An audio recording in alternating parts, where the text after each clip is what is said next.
Hi guys, I'm making this video just to show you around my garden so you can see how over the years, I've lived here for 12 years and I've made this dog friendly garden. So these are my ideas on what you need to make your garden more dog friendly. So the first thing is a big fence so they can't escape. So this is the fence. I have this, well, you can see how high it is, way taller than me, around the whole garden.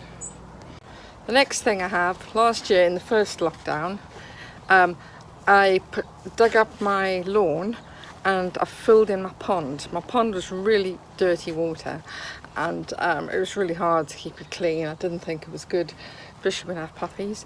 So I put on AstroTurf. So here it is. Here's Mia. Mia! Yeah? There she is. Putting on AstroTurf.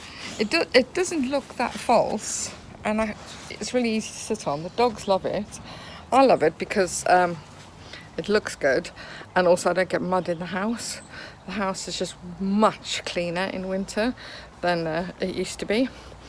So yeah, we'll go for the AstroTurf. It is expensive, but if you do it yourself, it makes it a lot cheaper.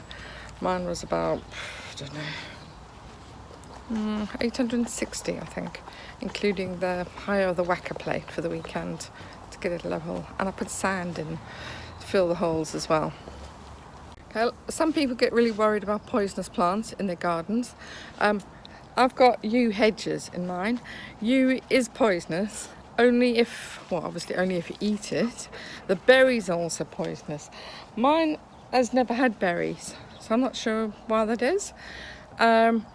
But my dogs have never eaten them, and they did eat raspberries. When I had raspberries, they ate the plants and they ate the fruit because they like the dry woody stems of the canes to chew on. So also daffodil bulbs, most bulbs are poisonous. So things you need to worry about are stems that are poisonous, which would usually be things like euphorbia, which has got white sap inside. Something like yew, which has poisonous berries, and the leaves are also poisonous. I mean, it's a problem if you have horses. Really, they're more likely to eat random plants than dogs are. And also, if your dog digs holes and then digs up a daffodil bulb and chews on it, that bulb will be poisonous.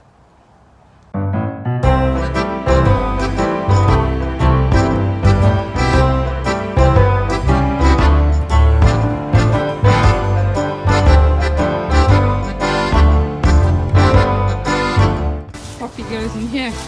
Poppy, here. This is her favourite spot. You can see there. Sit there. She's under the hedge. Let's see. There. She's dug herself a bit of a hole and she keeps coming in there. So this is the trampoline, which I did get just for the dogs. It's not my children's old one. I got it from a friend because the netting around it broke. So she thought she could just give it away to somebody. Poppy loves the trampoline, right? She thinks it's her own personal space. And she hides things here as if nobody else is going to find them. I do have steps here, there.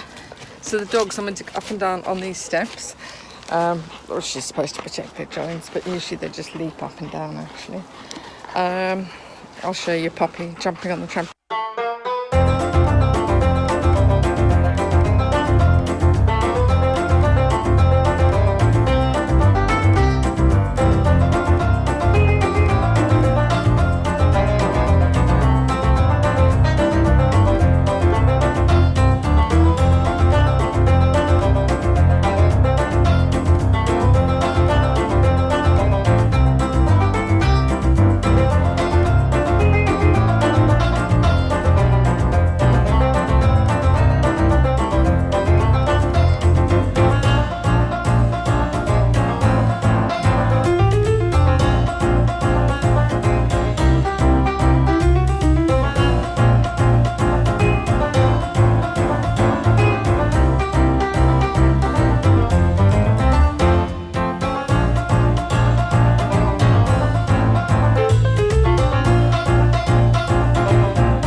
So this is where the pond was. You can see I've still got these grasses. So I've kept the variegated grasses because, well, the dogs like lying down in them and they also like eating grass sometimes. Yeah, Poppy, come lie down here. Down. So there's Poppy. She's lying down in the grass. She's always lying in the flower beds. So you need really strong, robust plants. They're going to cope with all of that. They don't stick to the paths. You can see I made this lovely little path here, so they can run through from the patio to the lawn area. Obviously they don't follow the path. They run through there. You can see there's a path going that way, and then they run around here, and then they run through there where she's walking, make a little circuit, chase each other. Yeah, so this is where the pond was. Because there was some bare soil, I only filled it in a year ago, and I've planted trees here because I want more shade. So I've put down gravel just to stop it getting muddy, and also had some weeds coming through. So I used to use gravel before I got the AstroTurf. I used to put gravel down in the beds to stop mud coming into the house. Gravel doesn't stop mud. The only thing that will stop the mud is the AstroTurf. In places where there's no plants, like here under this beech tree, I've put down bricks, which is to stop them digging, basically. I'll show you where they're digging at the moment.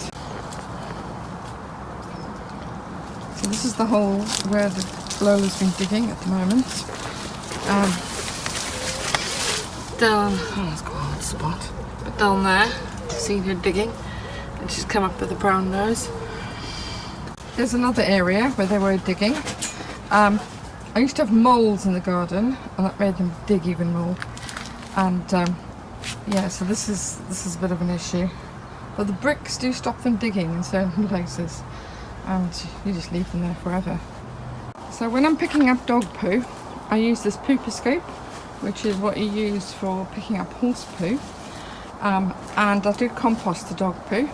I put it into these plastic bins here. There's the latest bin.